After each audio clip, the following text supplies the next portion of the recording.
coming up in this episode. Now, in terms of increased tone and also in terms of the tremor, if they're not immediately obvious, then distraction can help to bring these out.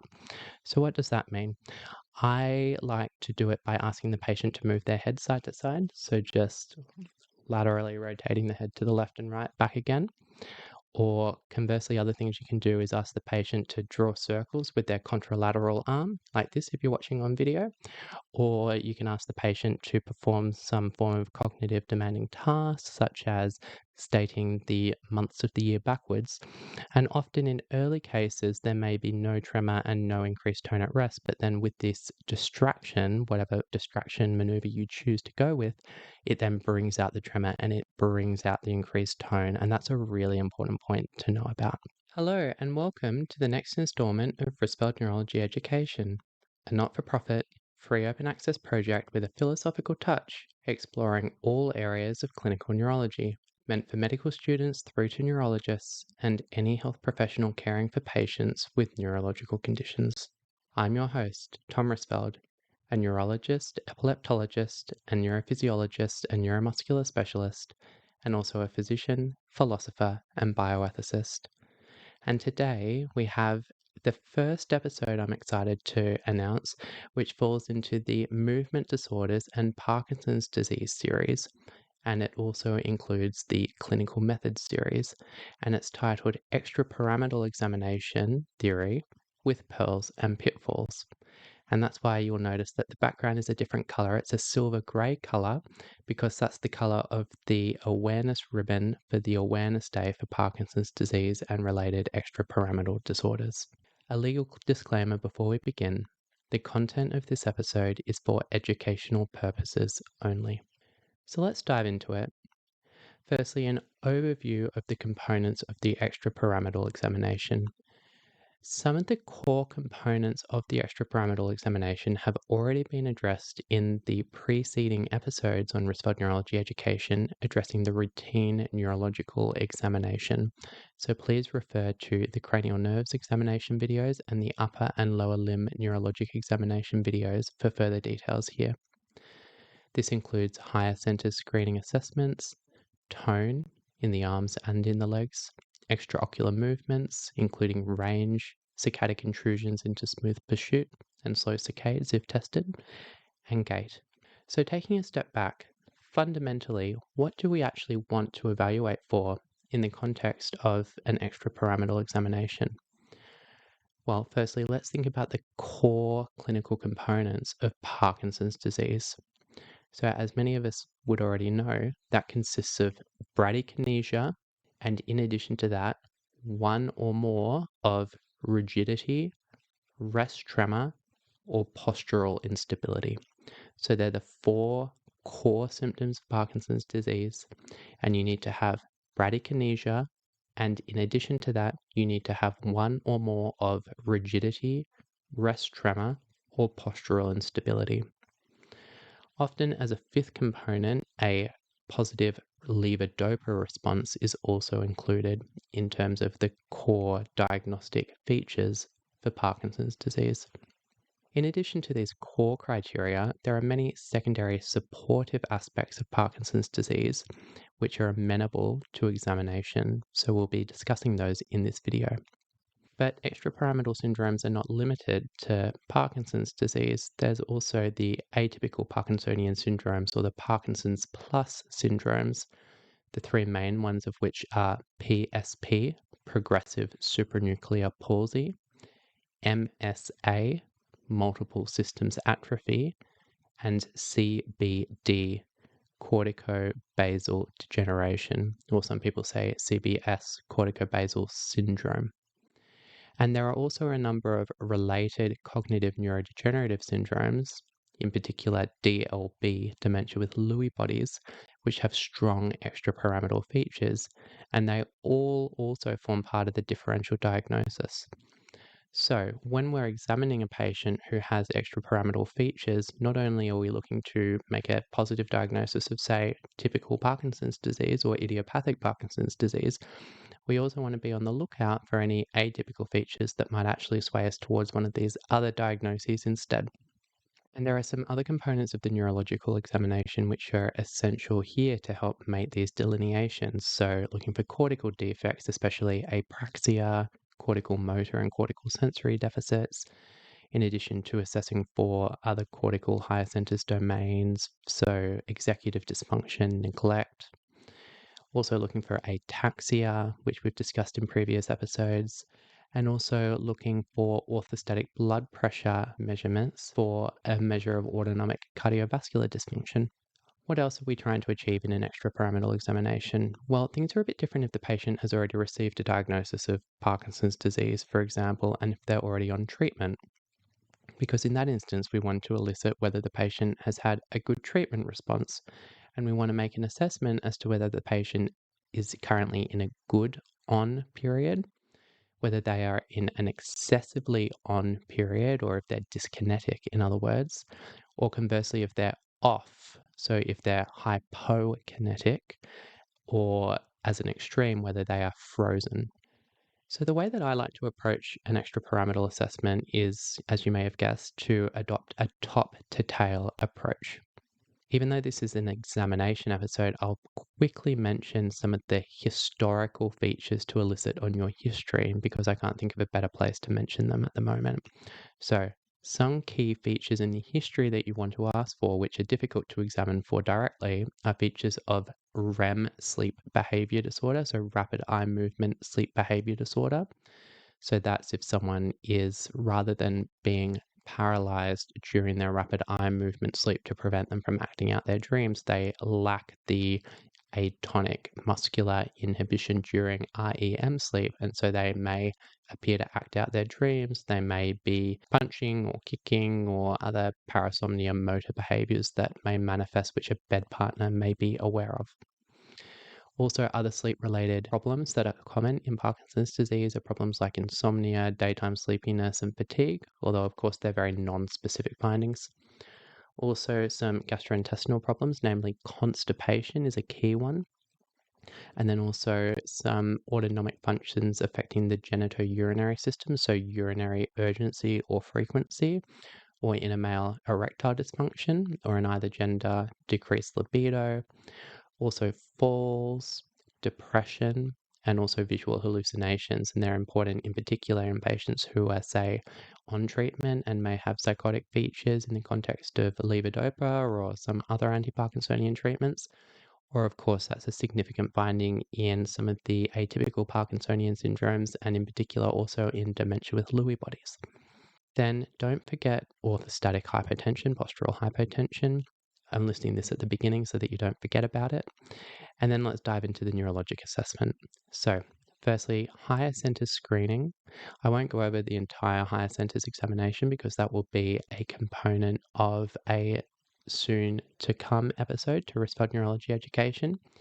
But essentially, you'll perform your screening assessment, and if that's insufficient, so if it's not obvious that there's a deficit, or if it's a normal screening and you want a more in-depth assessment, or if there's a problem but you haven't quite really precisely defined it and the patient requires more extensive neuropsychological or neurocognitive evaluation, then you can refer the patient for that with a neuropsychologist.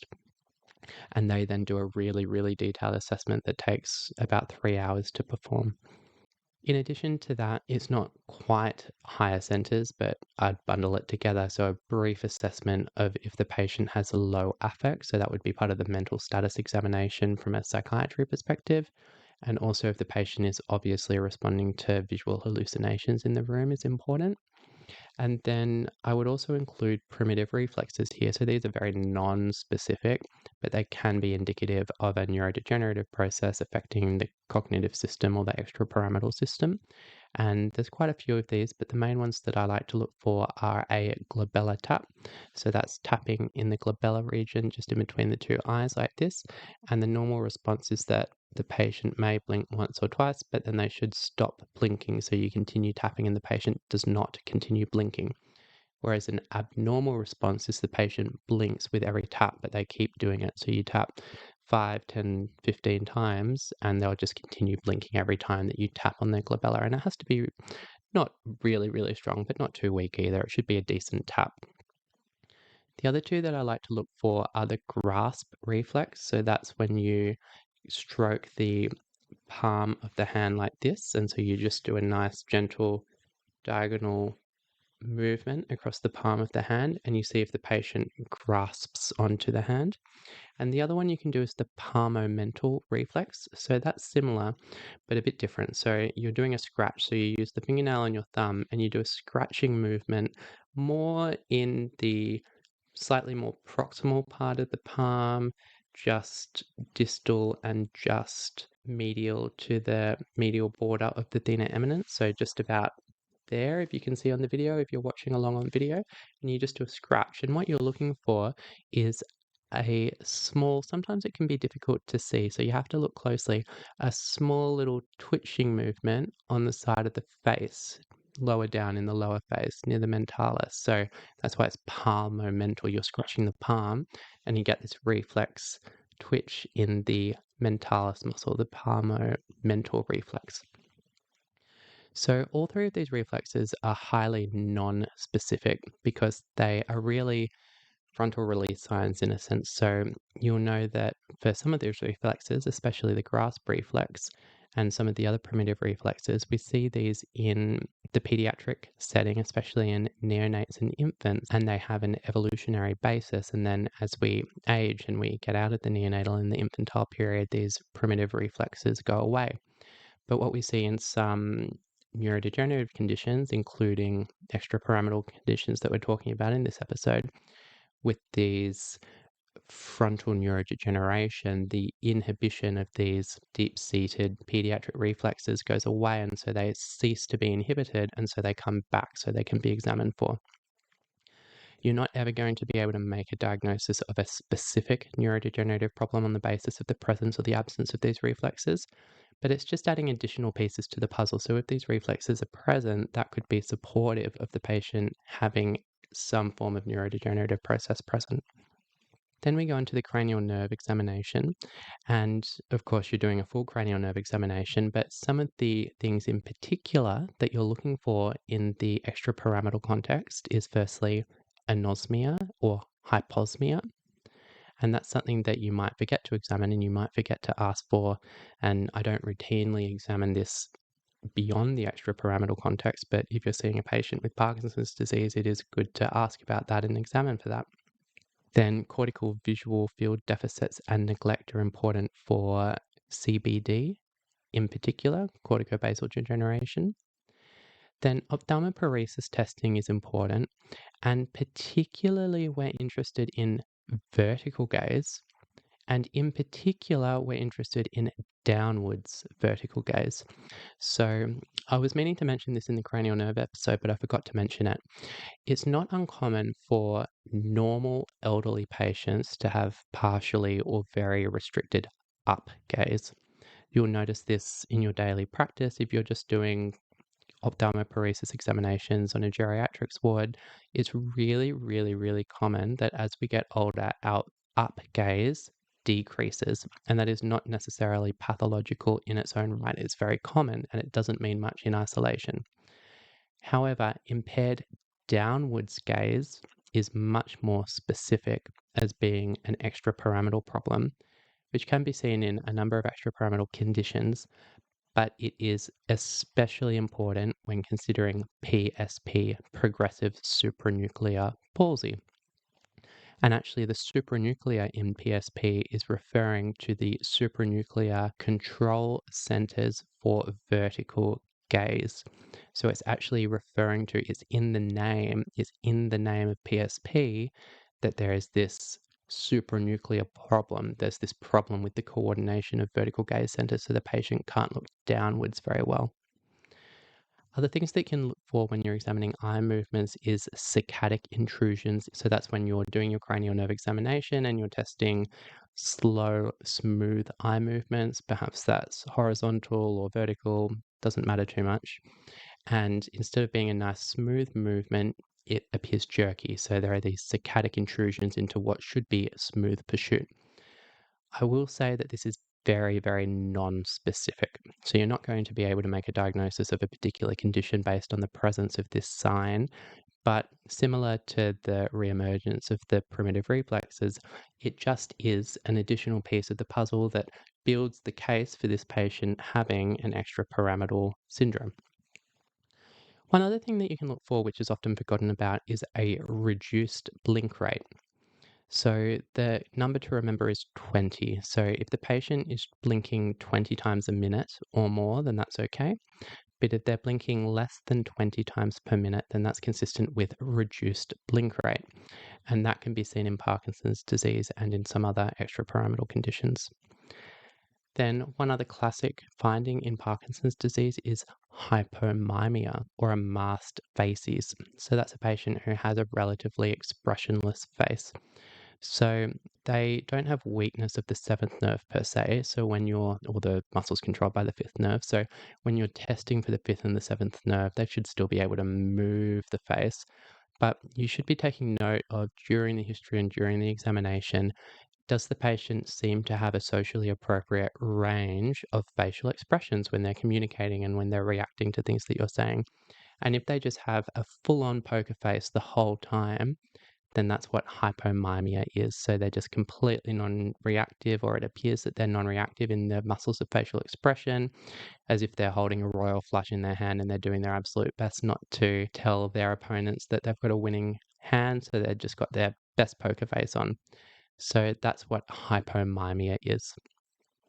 Also, when examining the fifth nerve, you could have tactile loss or neglect in the context of corticobasal degeneration if there is cortical sensory problems in the somatosensory cortex or in the parietal lobe controlling neglect and inattention, especially the non-dominant parietal lobe when it comes to neglect. In addition to hypomimia, you also want to think of hypophonia, so that's a soft voice, and also bradykinesia when it comes to speaking, so verbal bradykinesia. So these things should become obvious when testing the 9th, 10th, and 12th nerves. So when you're testing the bulbar nerves that come off the medulla as part of your normal cranial nerve examination. And it's also important to take note of dysarthria and dysphagia with a G at that time, because they are also features of Parkinson's disease in advanced stages or in the Parkinsonians plus syndromes. Also, dysphonia is important to take note of. Moving on to the upper limbs now. Of course, you're doing a full upper limb examination, but some of the things to take particular note of are, with inspection, does the patient have a rest tremor? And if so, is it asymmetrical? So rest tremor is one of the core diagnostic features of Parkinson's disease, and typically it is asymmetrical. In the later stages of the disease, it may be that the asymmetry is less apparent or it goes away completely once it really does just become bilateral. But in the early stages, it should usually be asymmetrical. And conversely, if there's symmetry right from the beginning, then that may suggest a competing extrapyramidal syndrome, such as one of the Parkinsonian plus syndromes or perhaps a secondary Parkinsonian syndrome. Classically, the tremor has the morphology or the semiology of a pill rolling tremor. So it looks like the patient is rolling a little pill in their fingers. So the second through fifth digits adducted, and then the thumb MCP moving in between opposition and non-opposition to roll a pill in between the fingers. You don't always see that classic pill rolling tremor. There can be lots of other types of tremor, and it often involves the wrist, and it can involve other joints in the upper limb as well. But just so that you know, if someone says pill rolling tremor, that's what they're referring to. Then importantly, very, very, very, very importantly, you need to examine for bradykinesia and also decremental hypokinesia. So how do you do that? So we're talking at this point in the examination in terms of hand movements, and there's a few different ways you can do it. I like to do it with finger movements, and one way that I like to do it is by making big crocodiles. So if you're watching on video, you can see it easily.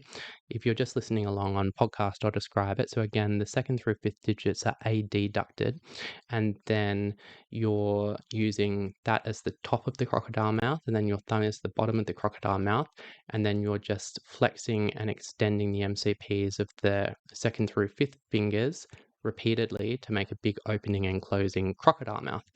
And the key is I say, make a big crocodile, good. And then what you say is, now keep giving me some more crocodiles opening and closing, but keep them big. So what you don't want to do is you don't want the patient just to do lots of little ones like this. You say, keep them big, keep the crocodiles big. And then you say, good, keep that going, but now do it as fast as you can. So big and fast, big and fast, big and fast, big and fast. So that's the way I coach the patient.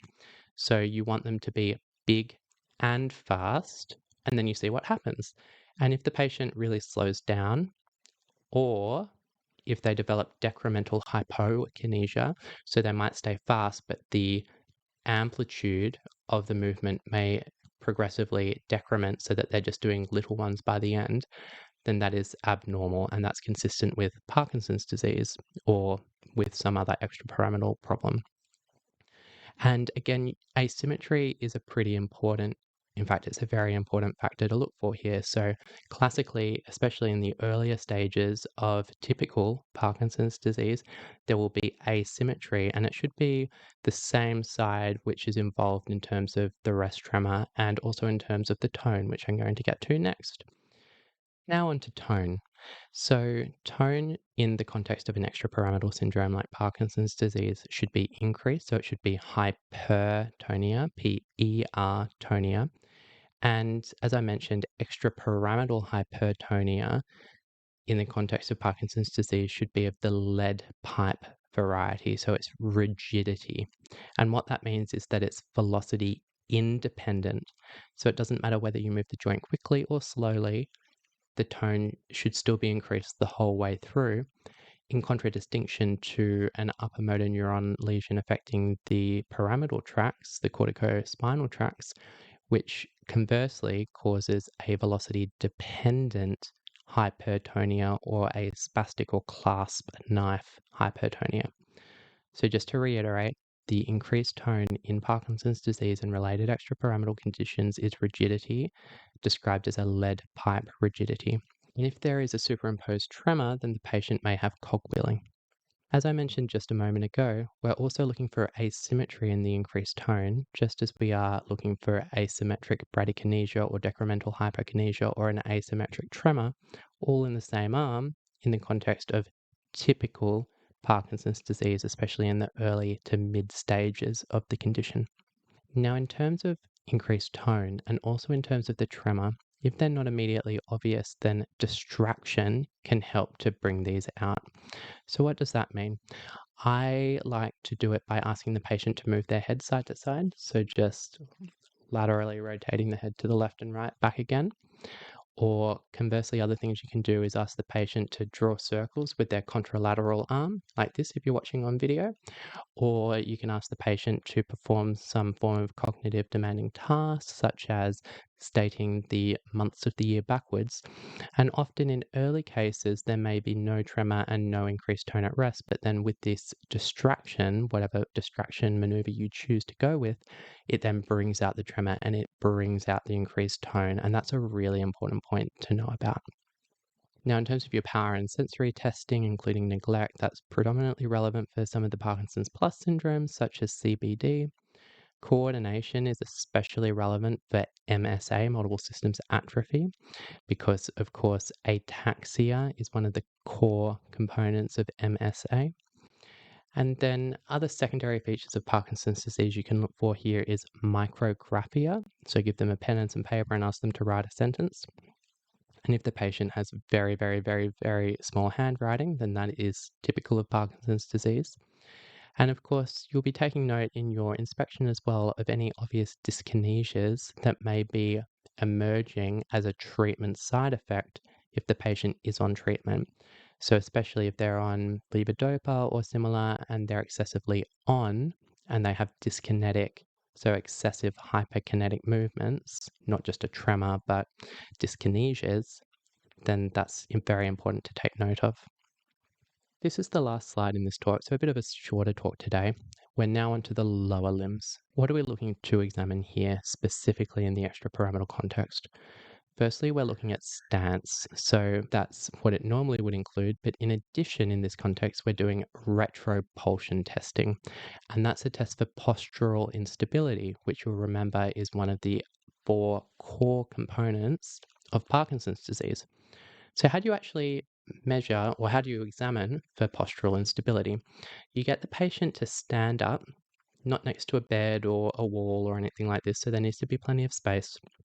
You ask them to stand so that they feel comfortable and secure, so you're not getting them to stand with their feet together or any funny, weird position. They're just standing with their feet apart. And I would always tell the patient what I'm going to do before I do it so that it doesn't freak them out, because you're not trying to freak the patient out. So you say, what I'm going to do shortly is I'm going to stand behind you and I'm going to give you a quick jolt backwards. So I'm going to pull on both your shoulders and pull you backwards quickly in a deliberate attempt to make you unstable. And what I want to see is if you are able to correct yourself so that you can take a corrective step to prevent yourself from falling over.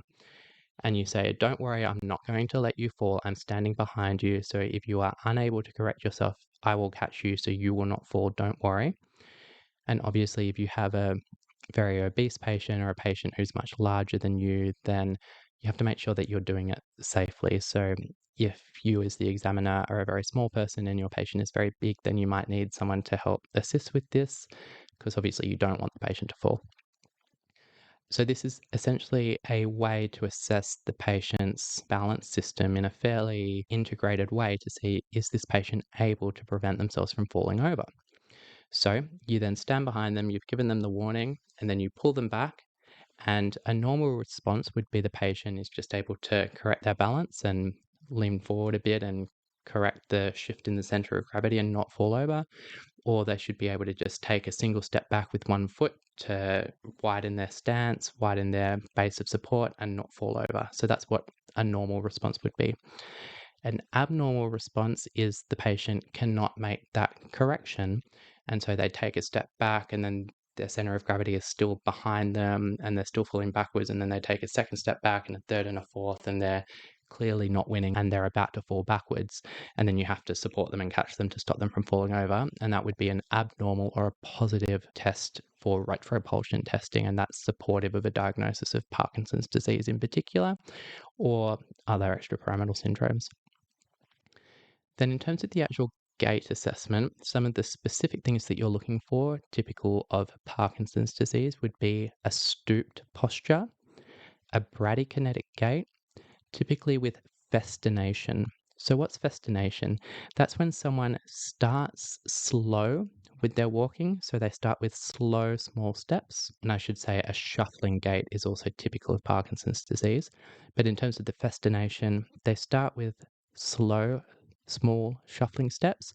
And then once they get going and they warm up, then they become faster. So the velocity that the patient is traveling at increases. So they accelerate with time. So that's what festination is. Another classic finding is freezing based on environmental cues. And the classic one would be door frames. So the patient's walking along okay, and then they get to a door frame and then they freeze in the door frame and they find it difficult to navigate through the door frame and continue walking. I'm not talking about opening a door which is closed. It's an open door frame, but it's just the environmental cue of the door frame which prevents the patient from continuing to walk through it. And sometimes there are ingenious tricks that can be employed to help in terms of the management of Parkinson's disease, which our occupational therapy and physiotherapy colleagues are excellent at advising us on, in terms of having laser pointers and targets and lines on the floor and such to give a stimulus for the patient suffering from Parkinson's disease with significant gait freezing from environmental cues to have something to focus on to overcome that environmental cue and then keep going. Another gait feature that you're looking out for is something called turning en bloc, or also known as turning in numbers. So that means when the patient stops walking and then they turn around to walk back to you, so they're going through 180 degrees, a normal response would be to be able to pivot on one foot and do the 180-degree turn just in one movement, or maybe pivoting on one foot onto a second foot in order to make the 180 degrees, so in one or two movements. Whereas a patient with Parkinson's disease may not be able to do that, and instead they need to take multiple small corrective steps to make the 180 degrees. So maybe they have to make little 10-degree increment turns, and it takes them 18 steps to get through the 180 degrees, for instance. So these little quick shuffling turns, kind of like doing a 3-point park, but doing a 20-point park to reverse into a parallel park rather than just doing it in nice one fluid motion. One of the other components in gait that you're looking for is reduced arm swing. And you guessed it, again, we're particularly looking for asymmetrically decreased arm swing in the context of early to mid-stage Parkinson's disease. And the reduced arm swing is typically on the side of the body which was more affected in terms of the rest tremor and the increased tone and the bradykinesia. One other gait pattern to be aware of in an extrapyramidal context is a patient with a magnetic gait. And this is the classic description of the gait in a patient with normal pressure hydrocephalus. And this is a very, very important diagnosis not to miss. And that's because it is treatable and reversible completely if you make the diagnosis soon enough and you treat it soon enough before the damage has been done and before it becomes irreversible. So you do not want to miss a diagnosis of NPH because you then miss the opportunity to intervene and cure that patient before permanent, irreversible damage has been done. Distinguishing NPH from Parkinson's disease or other extrapyramidal syndromes is not always straightforward, especially because some of the clinical features can overlap to some extent. So the gait in NPH is this magnetic gait. So it's as if the patient's walking on a magnetic floor and they're wearing shoes which are magnetic. And so it's like their shoes are glued to the floor. So when they're walking along, it's like they barely even clear the floor at all. And it's like they're shuffling along, but like they're glued to the floor. And it's really hard just to get their foot off the floor to take the next step. That can look a bit like or a lot like a shuffling gait of a more typical Parkinson's disease, but it is a bit different. And there are some differences between a typical Parkinson's gait and a magnetic gait of NPH. And hopefully I have done my best to try and describe the differences in the gait there. If you are thinking about normal pressure hydrocephalus, it's worthwhile revisiting the clinical triad and the mnemonic for the clinical triad for NPH at this point. So it is wet, wobbly, and wacky. The 3 W's: wet for urinary incontinence, wobbly for the gait disturbance, which I just described with associated falls, and wacky is a bit of a mean way to describe the cognitive impairment that comes along with NPH. And then you do your neuroimaging and you're looking for features of normal pressure hydrocephalus. So that's hydrocephalus with distinctive neuroradiological features. So usually that means the way to think about it is it's as if the sylvian fissures and the lower parts of the brain, the cerebrospinal flexus there, are expanded, excessively large. But then it's as if that's pushing up, so you don't get the same degree of dilated extraaxial CSF spaces around the vertex. So it's as if it's pushing up. That's how I remember it. So you get big sylvian fissures and big CSF spaces lower down, but then you get gyral crowding or sulcal effacement up near the vertex. And the radiological indices that you look at are the callosal angle, measured in the coronal plane on a CT, or better still on an MRI. So you're looking at the angle which is created by the lateral ventricles. And if you have an acute callosal angle, so less than 90 degrees, then that's indicative of normal pressure hydrocephalus. And the other indice that you're looking at is the Evans index. So that's measuring the widest point between the left side of the frontal horn of the left lateral ventricle and the right side of the right wall of the right lateral ventricle. So you measure that diameter, and then you measure that as a ratio to the diameter of the cerebrum at the same level. And then you calculate that as a ratio and calculate the Evans index. And if that number is large, above a particular threshold, then that's also indicative of hydrocephalus and suggestive of normal pressure hydrocephalus. It's important to recognize that the neuroradiological features of NPH, normal pressure hydrocephalus, really are not very specific. So it's not uncommon to see a CT and it's reported as consider a diagnosis of normal pressure hydrocephalus if it clinically matches, and it just doesn't clinically match at all. So we do lots of CT scans and MRIs, and a lot of them kind of look like NPH, and the patient doesn't have NPH. But it's really that combination of the classic clinical triad, or at least most of the classical clinical triad, and ideally matching neuroradiology. And if you're seriously considering the diagnosis, then there really is an imperative to evaluate for that further with a tap test usually.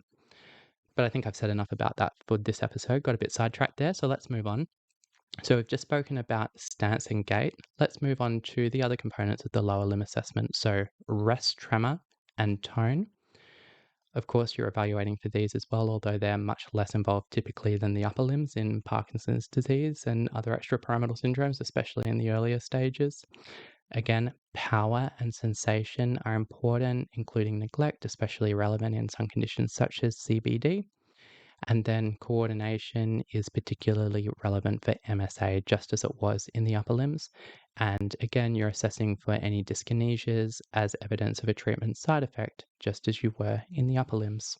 So that was it for today. Thank you for tuning in. If you did find this episode useful, please like, comment, and subscribe. It really, really helps the project as a whole. Visit our website at rneurologyeducation.org for all of our media formats and additional content.